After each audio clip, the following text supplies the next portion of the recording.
به نام خداوند جان و خرد کز این برترم دیشه بر نظرد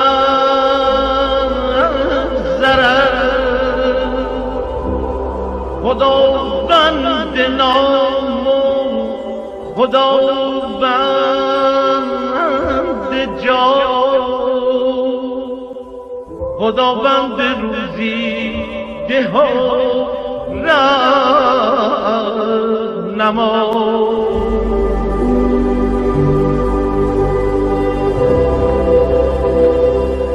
حکیم ابوالقاسم حسن پور علی توسی معروف و فردوسی 10ویں صدی عیسوی کا نامور اور معروف فارسی شاعر ہے۔ فردوسی کی تاریخ پیدائش نہ تو روایتوں کے ذریعے اور نہ ہی شاہنامے کے ذریعے سے پتہ چل سکی، لیکن یہ بات حتمی طور پر کہی جا سکتی ہے کہ شاہنامہ 1019 میں مکمل ہوا، کیونکہ خود فردوسی کی شہادت اس سلسلے میں موجود ہے۔ فردوسی کا مقبرہ باغ نما احاطے میں موجود ہے۔ شاہنامے کے عظیم خالق کے بلند و بالا مقبرے کے اطراف میں خوبصورت سبزہ اور پھول کھلے ہوئے ہیں۔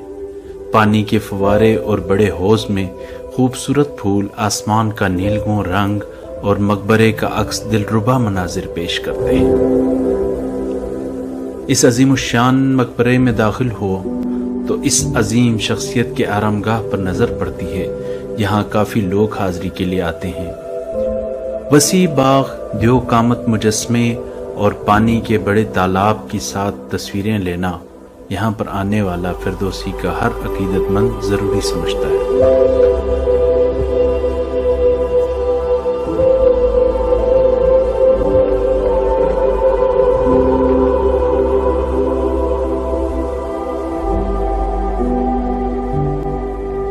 فردوسی ایران کی تاریخ اور داستان کو زندہ کرنے والا اور فارسی زبان میں نئی جان ڈالنے والا ایران کا سب سے بڑا شاعر ہے۔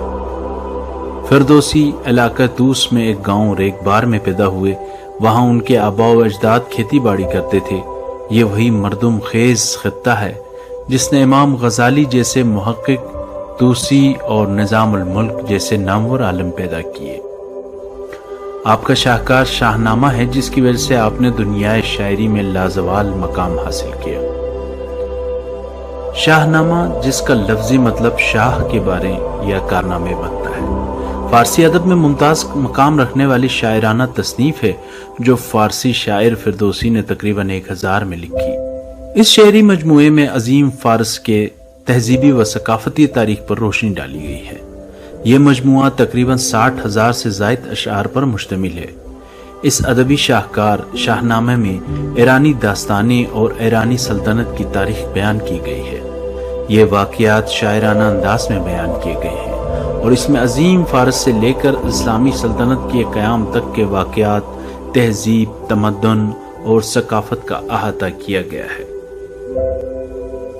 ایرانی تہذیب اور ثقافت میں شاہنامے کو اب بھی مرکزی حیثیت حاصل ہے، جس کو اہل دانش فارسی ادب میں انتہائی لاجواب ادبی خدمات میں شمار کرتے ہیں۔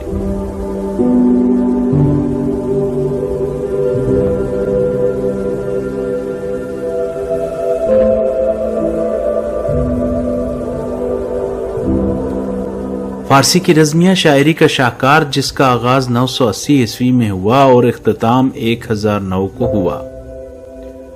اس کے مرکزی کردار بادشاہ ہیں، مگر ضمناً عوامی زندگی اور مختلف قدروں پر حکیمانہ تبصرہ بھی ہے۔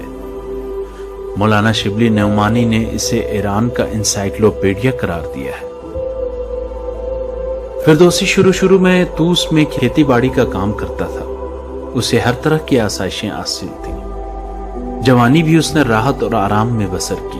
وہ ایک باغ میں رہتا تھا جہاں اس کے دوست اس کے پاس آتے جاتے تھے اور وہ بہت اطمینان سے زندگی گزارتا تھا۔ اس دوران وہ شاہنامے کی لکھنے میں مصروف تھا۔ اس کی ایک بیٹی تھی۔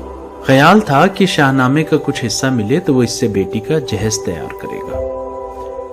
بالآخر جب شاہنامہ مکمل ہو گیا تو پیری اور ناتوانی نے اس کو گھیر لیا تھا۔ خوشحالی کی جگہ افلاس نے لے لی تھی۔ اسی اثنا میں ایک دوست نے مشورہ دیا کہ شاہنامے کو کسی بادشاہ کے حضور میں پیش کیا جائے۔ چنانچہ فردوسی نے سلطان محمود کی شان میں قصیدہ لکھ کر اس شاہنامے میں شامل کیا اور دربار غزنی میں رسائی حاصل کی۔ فردوسی کچھ مدت تک دربار غزنی میں شاہنامہ سنا کر داد و تحسین وصول کرتا رہا، لیکن جب انعام و اکرام کا وقت آ گیا تو دربار میں حسد کرنے والوں نے بدگوئی کی، جس کی وجہ سے بادشاہ بددل ہو گیا اور فردوسی کو توقع کے خلاف 60,000 اشرفیوں کی بجائے 20,000 درہم ملے۔ یوں تو دربار غزنی میں 400 شعراء موجود تھے، لیکن جو شہرت و عظمت ان میں سے شاہنامے کے خالق فردوسی کے حصے میں آئی وہ کسی دوسرے کو نصیب نہیں ہوئی ہے۔ شاہنامہ پیش کرتے وقت دربار میں فردوسی کا کوئی حامی وزیر بھی نہ تھا۔ بہرحال وجہ کوئی بھی ہو، فردوسی کو اس بے مثال کارنامے کا کچھ صلہ نہیں ملا اور محمود کے دامن پر ناانصافی کا اتنا بڑا دھبا لگ گیا جو شاید ہمیشہ قائم رہے گا۔